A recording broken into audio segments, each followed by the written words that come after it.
Con el permiso de los rabinos, dirigentes comunitarios y todos nuestros amigos y amigas presentes, buenas noches. Antes que nada, en nombre de la comunidad Ashkenazí de México y nuestro centro comunitario Ramat Shalom, quiero dar la más cordial bienvenida a Rab Lord Jonathan Sachs, a su esposa Lady Elaine Sachs y a Joanna Benarosh, Chief of Staff del Rabino.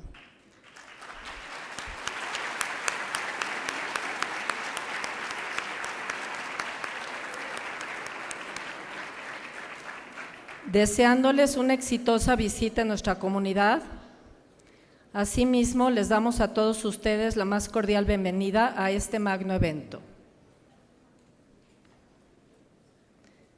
En esta ocasión tenemos el honor y el privilegio de ser la primera sede del ciclo de conferencias intercomunitarias que serán impartidas por el afamado rabino Lord Jonathan Sachs, quien es una de las voces más escuchadas dentro del judaísmo contemporáneo, líder religioso, filósofo y una voz moral respetada en todo el mundo.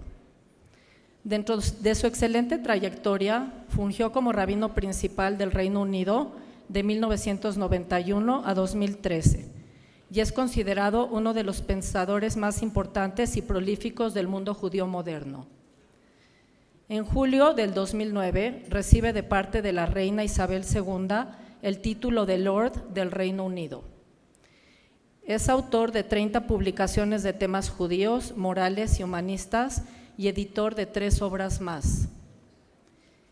Es acreedor a 16 premios de literatura y teología, tanto en Israel como en Estados Unidos, incluyendo el premio Templeton en 2016.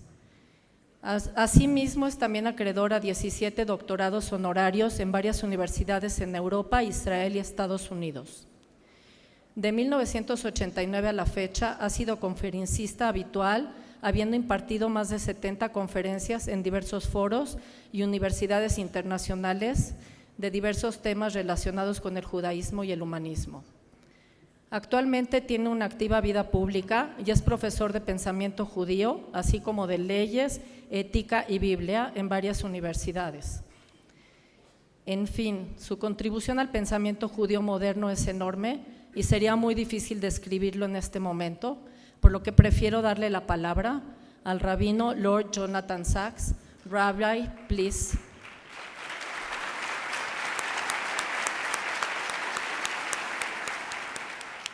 Thank you so much. Compliments sound so much better in Spanish. And thank you, the Jewish community of Mexico City, for being such an incredible community. You really are one of the world's great Jewish communities. You have terrific schools, magnificent synagogues, including this wonderful shul of Ramat Shalom, a great JCC. I met just earlier with some real heroes of yours, the leaders of your youth groups, and I want a special round of applause for them because they are so special.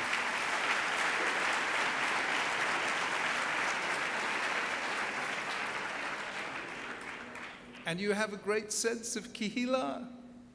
You come together as a kihila, you argue as a kihila. You're a Jewish kihila, you're great. And thank you for coming together for this amazing occasion. Friends, I was asked to speak a little tonight about the greatness of being Jewish. You see, the thing about being Jewish is that for so long, people took it for granted. Why am I Jewish? Because my parents are Jewish, their parents were Jewish. What else was I supposed to be? People took it for granted. And sometimes we tend to think, what is Judaism? Just another religion. And yet, I don't know if you saw, I think I wrote it somewhere in one of my books or booklets, the great English literary scholar of All Souls College, Oxford, A.L. Rouse, in his last book, in the penultimate sentence, the second last sentence he wrote, out of nowhere, he says, if there is one honor in all the world I should love to have, it would be to be an honorary citizen of the Jewish people. Extraordinary. Winston Churchill said, some people like the Jews and some people don't like the Jews, but there is no doubt that they are the most remarkable people of world history. Winston Churchill. William Rees-Mogg, who was a great Englishman, editor of the Times, chairman of the BBC, said, Jews have taught us how to think. And anyone who has not learned to think as a Jew can hardly be said to think at all. It's amazing. Jean-Jacques Rousseau, inspiration of the French Revolution, said, I have to tell you, I haven't done my 10,000 steps for my Fitbit yet today. So I'm enjoying this, thank you. Jean-Jacques Rousseau said, without doubt, Moses was the greatest lawgiver the world has ever known.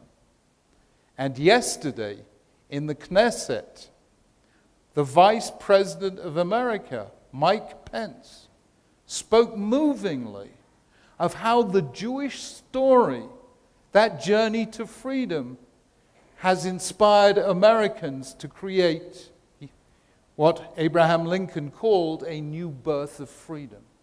We have inspired the world. I'm not sure if we've inspired us, but we inspired the world. And it's an amazing thing. What was it about Judaism that made it so inspirational? And then think about this. Who was the most influential man who ever lived? Without the slightest doubt, it was Avram Avinu, it was Abraham. Because today, there are how many people who claim him as their spiritual ancestor? 2.4 billion Christians, 1.6 billion Muslims, and a few of us, most of whom are here tonight. I mean, that's more than half the population of the world. And this is a man who performed no miracles, ruled no empire, commanded no army, delivered no prophecies, and yet he changed the world by the way he lived. And we are his heirs. Or consider this. In the case of Christianity and Islam, there is no doubt who is the central figure in those faiths. There's only one candidate in each case. But who is the central figure in the Jewish story? Avram, who began it all, Yaakov, Yisrael, whose name we bear, Moshe Rabbeinu, who gave us the Torah, King David, who was not only our greatest king, but the greatest religious poet who ever lived, Isaiah, who wrote the greatest prophecies of hope the world has ever known. When Martin Luther King delivered his I Have a Dream speech in Washington, at the climax, who does he quote? Isaiah chapter 40 from the Haftarah of Shabbat Nachamu, 2 verses, word by word. Isaiah inspired every person who ever dreamt of freedom. Sigmund Freud, who didn't always like Yiddishkeit all that much, nonetheless said, it is a remarkable thing that Judaism produced generation after generation of extraordinary figures, of poets and philosophers and prophets and mystics and lawyers, and it is an extraordinary, extraordinary story.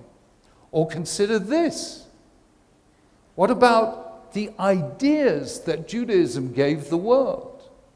The idea, for the first time, nobody ever dreamt of this before, that every human being regardless of color or culture or creed or class, is in the image and likeness, b'tselem u'demut, of God himself. Or that right takes precedence over might. Or that passion for justice that made Albert Einstein thank his lucky stars that he was born a Jew. Or Isaiah and Micah, the first people in history to see peace as an ideal. They shall beat their swords into plowshares, etc. Nation shall not lift up sword against nation. Halavai. But at least Isaiah saw that 28 centuries ago. Whoever thought of creation being the work of a single creative design, whoever thought that history had meaning, whoever thought that a single life is like a universe, these are ideas we gave the world. Or take the modern age. In 1756, Voltaire, the great defender of liberty, wrote one of the most anti-Semitic pieces ever, in which he said, Jews have not contributed a single original idea to civilization. Now you provoke a Jew and we take our revenge, okay? So within the next 200 years, we produced most of the makers of the modern mind. In physics, Einstein; in sociology, Durkheim; in anthropology, Levi-Strauss; in philosophy, Bergson, Wittgenstein, Isaiah Berlin; in music, what do you like in music? Everything from Mahler and Schoenberg to Gershwin and Irving Berlin, to the three greatest poets in pop music, the late Leonard Cohen, L'Avdil Ben Chaim L'Chaim, Bob Dylan, the only musician who ever won a Nobel Prize for Literature, and Paul Simon, and I'm sure I've left out half a dozen others. You name it. Jews created Hollywood. We had a lot of anniversaries last year. You remember? 120th anniversary of the First Zionist Congress, 100th anniversary of the Balfour Declaration, 70th anniversary of the United Nations vote, 50th anniversary of the Six-Day War and the reunification of Jerusalem. People left out one anniversary, the 90th anniversary of the first talking movie. That had to be made by Jews, right? Can you imagine Jews being silent for anything, like a silent movie? It's the least Jewish thing you can ever imagine, So, and what was the first talking movie? The Jazz Singer, 1927. I watched that movie again I'd never seen it before. Do you know what it's about? It's about a chazan whose parents, a whole family history of chazanim, and their son, he wants to be a chazan, and the son wants to be a jazz singer. And the son sings around various clubs, is not very successful, finally gets his lucky break, and there's a big opening, and he's starring in a Broadway musical. Only trouble is, it opens on Kol Nidre night. And then his father takes ill. His father's about to daven for the shul, and his father's ill. And there's only one person who can take his place, the son. And the son has to decide, will I daven Kol Nidre, or will I open in Broadway? And he decides he's going to daven the Kol Nidre. And the film ends with him singing, Al Jolson singing in the entire Kol Nidre. That was the first sound people heard in the movies. Kol Nidre. You think anyone could make a movie like that today? I don't know. It's amazing. Jews made Hollywood. Jews created psychoanalysis. Everyone, Freud, Jung, Freud, Adler, Melanie Klein, whoever, Anna Freud, all the psychoanalysts except Jung were Jewish. Though, as I always say, if you're not Jewish, who needs a psychoanalyst?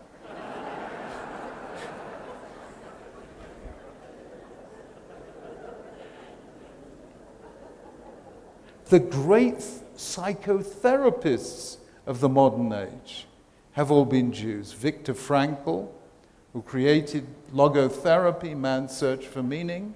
The wonderful man, Elaine and Joanna, and I had the privilege of meeting just a few days ago, now age 96, Aaron Beck, co-creator of cognitive behavioral therapy, and Martin Seligman, who created positive psychology, because all Jews know depression, as Simon and Garfunkel used to say, "Hello, darkness, my old friend." So a Jew comes, he says, "Zog l'chaim, cheer up, let's have a little simcha." That was positive psychology. It's unbelievable what we've done. 28% of Nobel Prizes in physics. 27% in medicine, 36% in economics. We are 1/5 of 1% of the population of the world. We have won well over 20% of Nobel Prizes. That's 100 to 1, what you would expect randomly. All the way now to Sergey Brin of Google, and my favorite Mark Zuckerberg of Facebook, you know, nice Jewish boy at Harvard, has a row with his girlfriend, goes off in a huff and creates Facebook. Facebook is celebrating its bar mitzvah this year. It is 13 years old, and it has connected 2 billion people. No one ever connected 2 billion people before. And you will see how Mark Zuckerberg and Sheryl Sandberg sent out this year Yom Kippur messages. They're being much more upfront now about their Jewishness, and it's very beautiful. And my favorite high technology of all, you'll forgive me if you've heard this, but it's my favorite of all technologies, which is Waze. Invented by Israelis, bought by Google for Google Maps, the biggest bringer of shalom bayis since humanity was ever created. You know how many marriages broke up? Why didn't you look up direction? Why didn't you ask somebody? You know.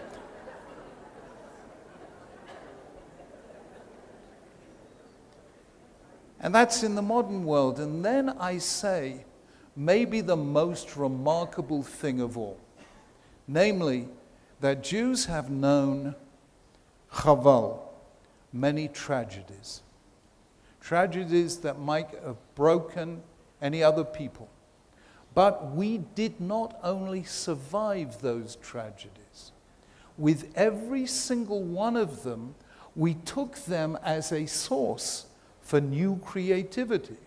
So after Churban Bayit Rishon, the destruction of the first temple and the Babylonian exile, the Jews in Babylon discovered anew the centrality of Torah in the life of the Jewish people, and Ezra and Nehemiah brought it back from Babylon to Israel. That was one of the great moments in Jewish history. The destruction of the second temple led to the entire rabbinic literature, Midrash, Mishnah, Gemara. The challenge of Christianity in the Middle Ages led to Rashi and the Bible commentaries. The challenge of Islam led to Maimonides and Jewish philosophy. The Spanish expulsion led eventually to the mystics of Tzfat, who wrote Yedid Nefesh and Lecha Dodi. Anti-Semitism in the 19th century led to the Zionist movement. And the worst of all, the Shoah. A mere 3 years after standing eyeball to eyeball with the angel of death at Auschwitz, the Jewish people collectively stood up and said, Lo amut ki echyeh, I will not die, but I will live, and declared the state of Israel the greatest collective affirmation of life in 2,000 years of Jewish history. And please.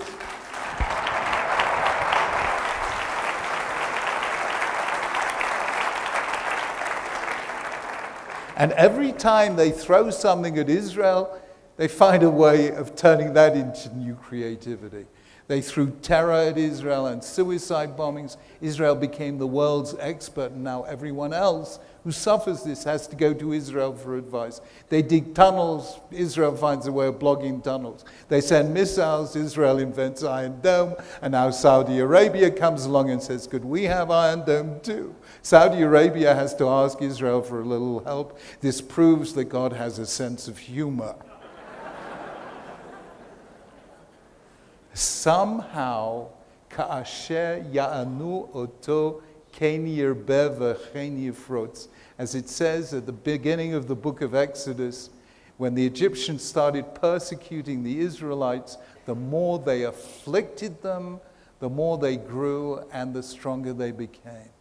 That is unique. That is special. So these are the things that make Israel and the Jewish people so special. My favorite comment on this was by an American writer, the late Milton Himmelfarb, who said, think about it, the entire population of world Jewry is smaller than the statistical error in the Chinese census. And yet, even though every one of us knows how ordinary we are, great things happen to us and through us. So that is the story of a remarkable people.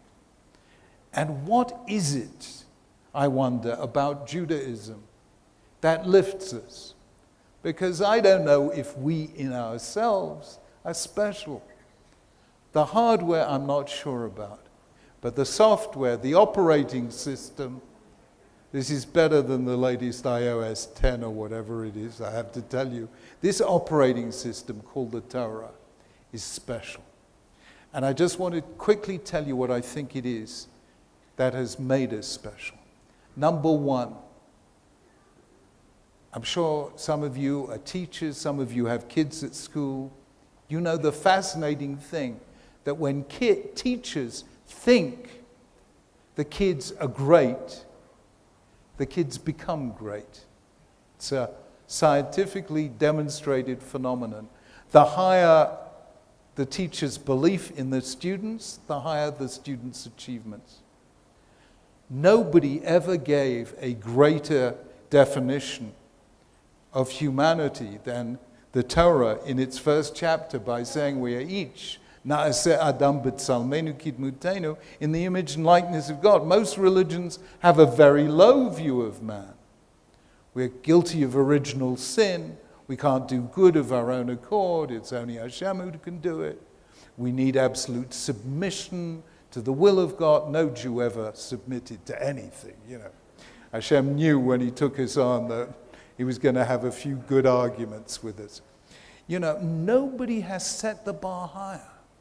When Moses comes before Pharaoh and says in the name of God, B'ni, B'chori, Yisrael, my child, my firstborn Israel. No higher estimate has ever been given of the human person.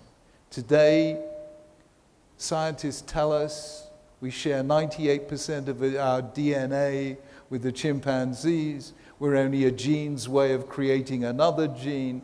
We're an algorithm. And the Torah says, no. You are the image and likeness of God. God expected great things from us and helped us achieve those great things. Number two, the strength of the Jewish family. There's no doubt, if you want people to really excel, give them a warm, loving, nurturing family. Especially since every Jewish parent thinks my child is the Mashiach. Or as that famous birth announcement in the Jewish press said, announcing to Max and Myrna Goldberg the birth of a son, Dr. David Goldberg.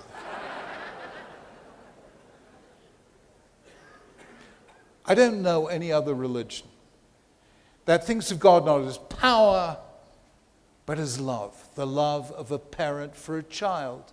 Banim atem l'Hashem Elokechem. You are children of God, or husband and wife. Yasis alayich Elohayich kimsos chatan al kala. God delights in you as a bride, as a groom delights in his bride. You know, we made marriage the central metaphor, love, the central metaphor of the religious life. Many of our most holy things, Shabbat, dinner table, the Seder service, take place at home, not in shul.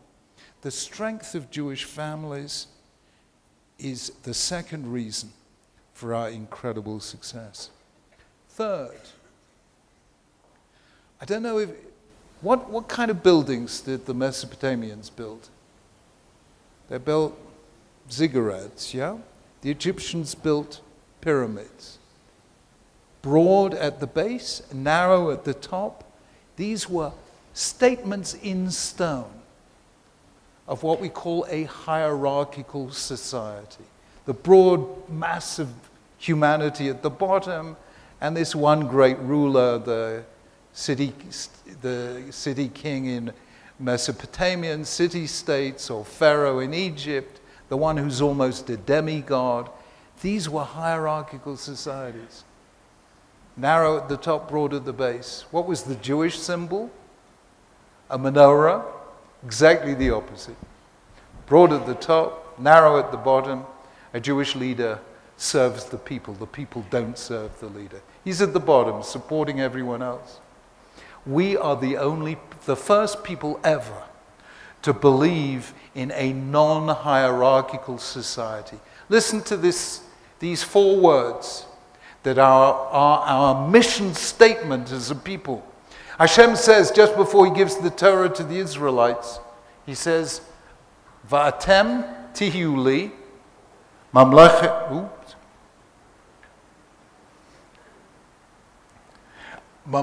kohanim v'goy kadosh. You shall be to me a kingdom of priests and a holy nation. Now, every nation has priests, right? Every religion has priests. Every religion has holy people. But only Judaism ever thought of Mamlechet Kohanim. You're all priests. Goy Kadosh, a nation, every member of whom is holy. I once spoke together with Chief Rabbi Lau of Israel. This is in the year 2000. And the great Talmudist Rav Adin Steinsaltz. We were representing Judaism at the United Nations at a conference of all the world faiths. It's a little daunting when you're surrounded by 1,000 other religious leaders. Never speak to an audience of religious leaders. They're the worst audience in the entire universe. They're all used to giving sermons. None of them is used to listening to sermons. So I stood there with 1,000 religious leaders next to Adin Steinsaltz, and I said, you know what, Adin, we're still different. He said, how? I said, look, we are the only people in the whole of this chamber wearing suits. Everyone else was wearing robes. Why? Because robes set you apart. You're different. You're a holy person. Whereas in Judaism, we're all holy persons, you know? And therefore, we don't need uniforms because everyone is holy in Judaism. Now, when you say everyone, but everyone is holy, then you begin to create a people in which people really give of their best. And I think that's number 4. Number 5. Sorry, where am I up to? We're up to 3. You've been listening. Amazing, full marks. What? A bit. Oh, you can hear me now. Guys, this was a bad move. You can hear me now. Seriously bad news. I was giving a lecture once and somebody at the back said, I can't hear him. Can you speak a little louder? And somebody in the front said, I can hear him. Would you like to change places with me? Number 4, we are the people of lifelong learning. When do you have to start learning? Mishayatchil ledaber, says Jewish law. As soon as a child can speak, you start teaching it. When can you stop learning? Yom HaMitah. The day you die, that's the last day you learn. Up to heaven, you sit with Hashem, yeshiva, and so on. Lifelong learning. I was telling some kids this morning of this extraordinary moment. I hate remembering it. But about 20 years ago, I went in for a medical checkup. I was diagnosed with a life-threatening disease in a critical stage. And almost without hesitation, immediately, I was just allowed time to go home and pick up some pajamas and rush straight to hospital, and they did the operation instantly. I'm just coming around from the general anesthetic, and I hear a knock on my door. I say weakly, "Come in."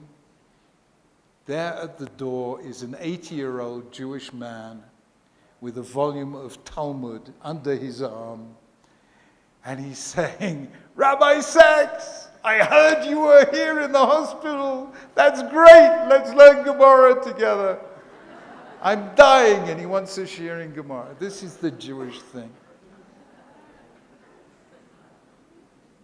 I remember one time, my Rav, Rabbi Nachum Rabinovich, who for the last 30, 40 years has been Rosh Yeshiva in Ma'aleh Adumim, he was my Rav. And one day, in the summer, he took his car in for service, and I had the zuchut of driving him home. It was a hot day, and we came. I love Mexico City because the traffic is almost as bad as it is in London. So we came to this very busy junction, and my car stalled. And I turned the key, and it wouldn't start. And I'm right in the middle of a very, very busy thing. And my teacher, very calmly, without batting an eyelid, said, "Right, let's learn some Torah together." He starts giving me a shiur in Rambam's Hilchot Shmita v'Yovel. Meanwhile, the cars are piling up. There's a great big traffic jam. Everyone's honking on their horns. My teacher is completely unconcerned, gets to the end of his Dvar Torah and says, "Now turn the key." I turned the key and the car started, and off we went. Jews never stop learning, and that is why we never stop growing. I cannot tell you how extraordinary it was. Just under a year ago, I was in Yerushalayim, and 3 young Haredi yeshiva bochurim. They're not yeshiva bochurim. They're qualified experts in halakha. Asked, could they come and see me? They wanted to consult me on something. And I'm thinking, what do these young Haredim want to consult with me? Do you know what they were doing? They were writing, these 3 young Haredim, the ethics code for the artificial intelligence that will drive self-driving cars. Can you imagine? That is being designed by Haredim in Yerushalayim. Why? Because, when it comes to great leaps in operating systems, they can do that in Silicon Valley. But when you're trying to work out if the car is in a skid, should it go this way or should it go that way, You've been learning Gemara a lifetime, that's easy. So you never stop learning, and that learning gets applied in ways you could never have predicted. 5. There is a wonderful psychologist called Walter Mischel, who 50 years ago did something very unusual and remarkable called the marshmallow test. Do you know about the marshmallow test? The marshmallow test is like this. He tested 4-year-old children. He puts one 4-year-old child alone in a room with a marshmallow. And he says you can eat the marshmallow, or if you wait 20 minutes without eating it, you can have 2 marshmallows. And it's fascinating watching the film of these kids wrestling. And it turned out, without he's remotely expecting this, but as he developed the studies over 20 or 30 years, it turned out that that ability at the age of 4 to wait for 20 minutes so you could get 2 marshmallows predicted your success at school, your success at university, your success in career, and your success in marriage. Unbelievable thing. It's known as the marshmallow test. The biggest thing in life is willpower, self-control. Do you know what halacha is? It is the world's greatest ongoing seminar in self-control. You're passing a restaurant, it smells delicious. It's not kosher, forget it. You had fleischiks, you want an ice cream, wait. That's our marshmallow test. The whole of halacha is the most elaborate discipline ever made in willpower and impulse control. And it turns out, thanks to the marshmallow test, that that is the secret of success in many more things than we ever guessed. 6th, here it is. You remember, anyone know when the Torah was first translated into another language? In Greek, in around the 2nd century BCE, 2nd or 3rd century, in the days of Ptolemy II, and the rabbis said it was a total disaster for various complicated reasons. About 70 elders, it's called the Shivim or the Septuagint, and the Gemara in the Megillah says there were certain verses that the rabbis deliberately mistranslated because they thought the Greeks wouldn't understand them if they translated them literally. And listen to one of these verses. Vayachal Elokim bayom hashvi'i malachto asher asa. God finished on the 7th day the work that he had created. And how did they translate this? Not as Yom HaShvi'i, but Yom HaShishi. God finished on the 6th day the work that he had created. What was it that they thought the Greeks couldn't understand? What they couldn't understand was that rest is creative. They couldn't understand this. And in fact, if you go back to the Greek and Latin writers, you will see that most of them write the Jews keep the Sabbath because they're lazy. They couldn't work out Shabbat. Now you know that the Greece of Athens was probably the greatest civilization in art, in philosophy, in science that the world has ever known. How long did it last? 4 centuries maximum, from Solon to the Cynics and the Epicureans. 4 centuries. Why? Because if you don't build Shabbat into your civilization, a civilization will suffer what individuals suffer. It's called burnout. Because we had Shabbat, we never burned out. And that is an enormous, incredible thing that we had. You know, how many of you know of people who burned out mid-career? They were workaholics, and they spent so much time working, they lost their marriages, they burned out, they didn't keep Shabbos. Shabbos is the world's greatest work-life balance ever invented.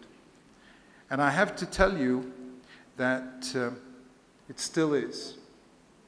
There was a lady who never kept Judaism, who contacted me from Silicon Valley, and she said, Rabbi Sachs, I want you to know that smartphones and social media are ruining our children. They spend all their time texting their friends and WhatsApp and Instagram and Snapchat. It's ruining their concentration, their attention spans, their social skills, their eye contact. Even when we sit together around the family dinner table, they've got their phone under the table, they're texting their friends. She said, we decided it can't go on this way any longer, and we took a vote as a family to have a screen-free day. No smartphones, no tablets, no laptops. She said, you'll love what we've called it. We've called it Shabbos. Do you know people are reinventing Shabbos? They call it a digital detox. 3,300 years ago, Moses gave us Shabbos to free us from Pharaoh. Now we have Shabbos to free us from smartphones. But it's the same freedom. I have to tell you something. Many years ago, more than 20 years ago, I made a documentary for BBC television on the state of the family in Britain. Not the Jewish family, the general family. And I did something interesting. I took Britain's leading expert on childcare, a lady called Penelope Leach, who wrote all the textbooks on bringing up children. She had no Jewish friends. She's not Jewish, and she'd never had any contact with Jews. And I took her into a Jewish school on a Friday morning. You know what they do at Jewish schools Friday morning? Mock Shabbat, the 5-year-old mother and father, and the 5-year-old Bubba and Zayda, and the 5-year-old guest. And she's enthralled by this. And she's talking to this 5-year-old kid and saying, what do you like about Shabbos? What don't you like about Shabbos? This 5-year-old kid said, what don't I like about Shabbos? I can't watch television. Terrible. What do you like about Shabbos? It's the only day when Daddy doesn't have to rush off. As we were leaving the school, she turned to me and said, Chief Rabbi, that Sabbath of yours is saving their parents' marriages. A year ago, almost to the day, something that was the most odd thing I ever saw. You know, we have a Church of England, an Anglican communion, covers a lot of countries, the States, Africa.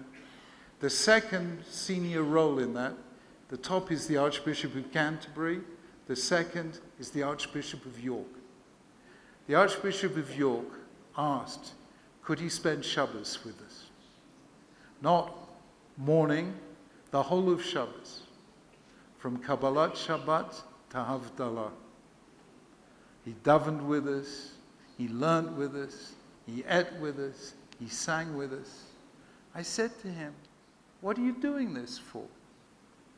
He said, one of the greatest gifts you Jews ever gave to us Christians was the Sabbath. And we are losing it, and you are keeping it. And so I want to come and learn from you how to bring it back. And I thought that was really remarkable. So that's number 6, Shabbos. Number 7. Do you know something? Sometimes, dare I say it, Judaism can seem the teeniest bit, once in a while, once in 1,000 years, boring. Is that possible? The kids were asking me in school this morning, how do you make it interesting davening? How do you make it interesting davening day after day after day? There's a wonderful Aggadic passage. Let me say it to you. The rabbis are debating which is the most important principle in Judaism. One says, B'Tselem Elokim Asa Ha'adam. God made us all in his image. A second one says, V'ahavta l'reyecha kamocha, you shall love your neighbor as yourself. A third one says, Shema Yisrael. A fourth one, called Ben Potzi, says, Es hakeves ha'echad ta'aseh baboker, v'es hakeves ha'sheni ta'aseh ben arbaim. In other words, Shachris Mincha Maariv. And the Agadah says, Ben Potzi is right. Why? Because every civilization in the world has high ideals. We bring them down into daily disciplines. I was asking the kids this morning, who's the best tennis player in the world? Roger Federer, yeah? Who's the best soccer player? Lionel Messi. I said, do you know what it takes to be Roger Federer or Lionel Messi? You've read Malcolm Gladwell's Outliers. You know the answer. 10,000 hours of deep practice, i.e., whatever in soccer is the equivalent of Shachris, Mincha, and Maariv. Judaism had the honesty to call serving God avodah. Avodah means hard work. And yes, Judaism is hard work. But what Federer and Messi do for sport, we do for life. We put in those 10,000 hours so that we become champions in life. And that is number 7. Number 8, we all need a satellite navigation system.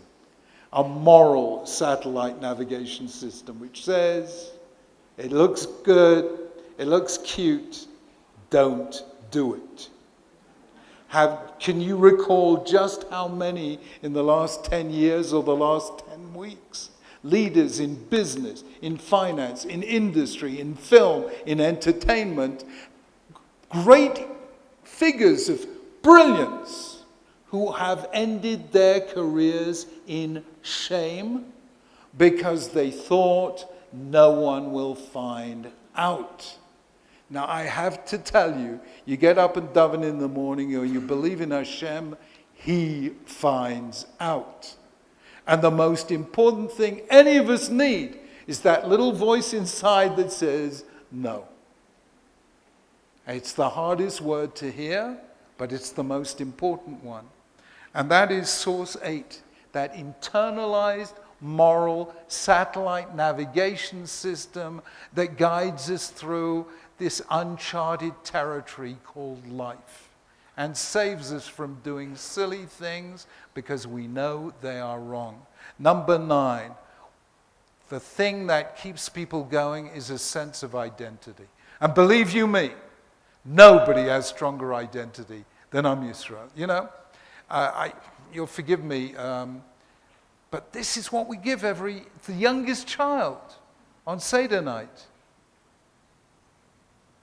You know, we are handing on our story and our identity. My wife will hit me for this because she doesn't like this story. But here it is. In 2005, Her Majesty the Queen was kind enough to confer a knighthood on me. So I became a Sir, and I said I really enjoy this because it was royal confirmation of something I never doubted for one moment, that I married a lady.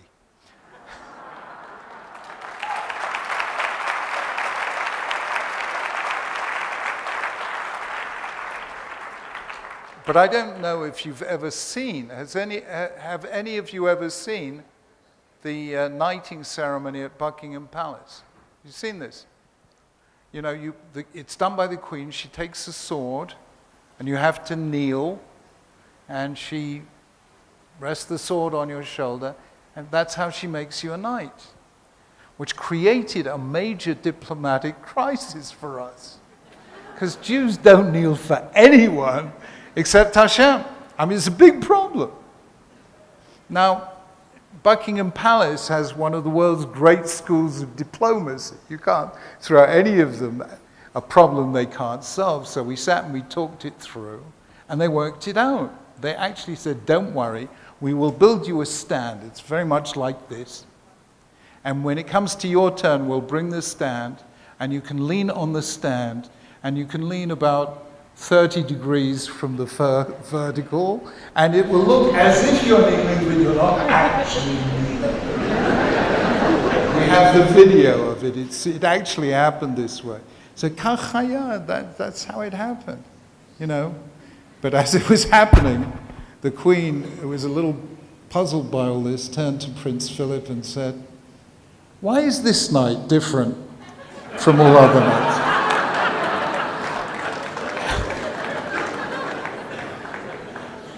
But you and I know that's where we began as children. We began by asking the questions, and our parents told us who we are, where we came from, of which story we are a part.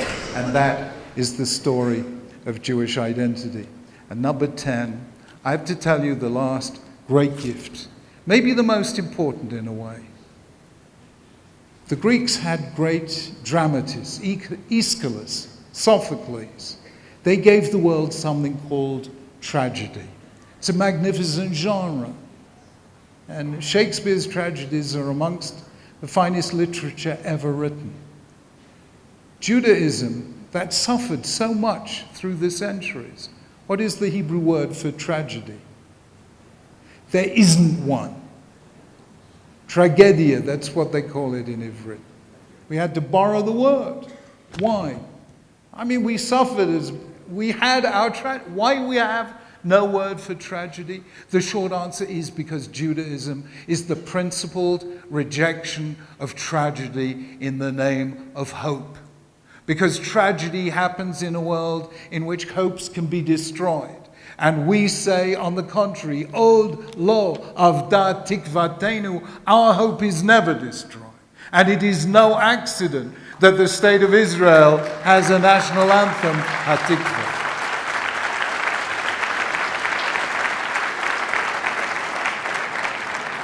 And believe you me, I always insist when people ask me this, that we have two words. I don't know whether Spanish has the same thing, but we have two words in English that sound the same, but are completely different. One is optimism, and one is hope.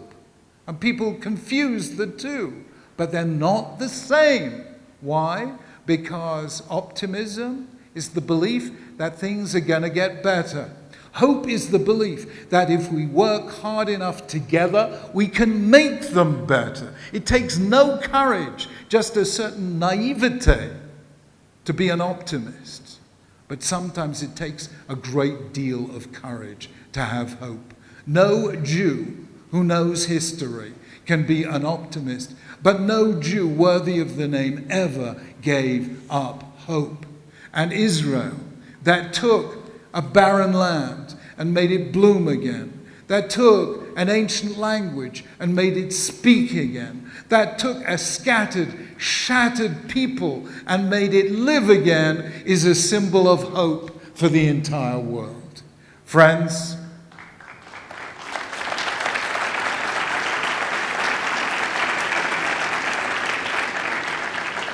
Judaism is the voice of hope in the conversation of humankind. Because Gam ki elech begetzal mavet, lo irara ki ata imadi, even though I walk through the valley of the shadow of death, I will fear no evil, for you are with me. So long as we have one another and we have Hashem, we will walk without fear. And those 10 elements of Judaism are what took this tiny people and lifted it to greatness. And we are privileged to be part of it. Friends, I end with a little story.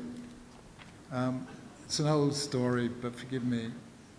I haven't told it for at least a week. So, Elaine and I, many years ago, went for a holiday in Eilat.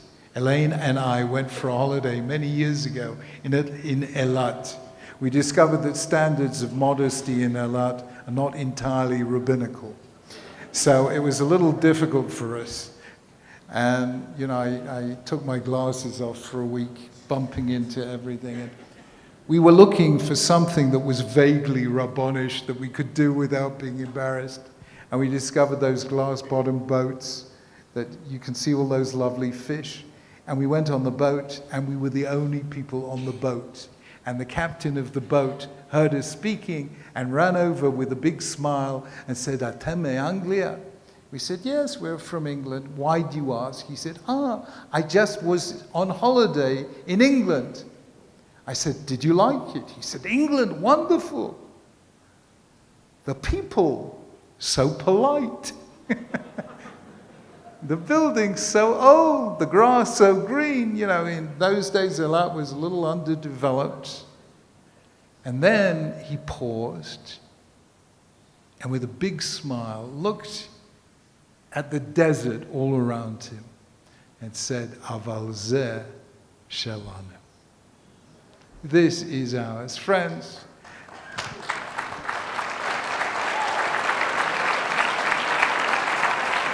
there are many great nations, great civilizations, but I think there's something special about the gift of being Jewish.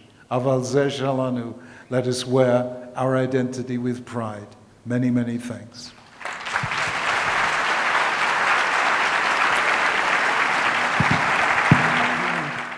Le pido por favor a Nathan Feldman, presidente del Consejo Directivo de la Keilah, Jorge Lanson, presidente del Comité Ejecutivo de la Keilah, y Marcos Herrera, presidente de Ramat Shalom, si pueden pasar a entregarle un reconocimiento al rabino. Lady, please, could you join us, please, Johanna?